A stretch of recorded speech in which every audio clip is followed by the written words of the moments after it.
Government of Karnataka has decided to raise bus fare by 15%, flat for all buses, whether ordinary, express, luxury, whatever are.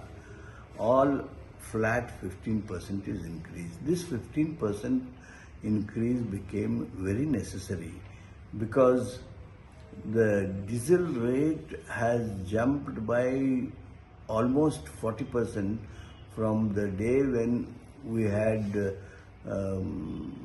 earlier bus tariff. And now after 30-40 rupees increase of diesel, if opposition says that we should not increase, what logic is there? What reasoning is there? See, even after 15% of increase, we are less than Telangana, Maharashtra, Andhra Pradesh.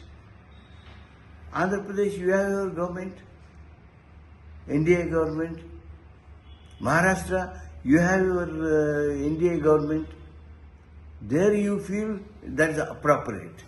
Here you feel wrong. See, people from your NDA governments, Andhra Pradesh, they are coming to see our working of our KSRTCs and other nigams, the successful scheme of Shakti. They are coming to see successful scheme of Shakti. That is what is the Karnataka. Unfortunately, you are jealous of the success of Shakti program, guarantee program. You are talking this just on a political line. It is unfortunate. In such issues, we should not do politics.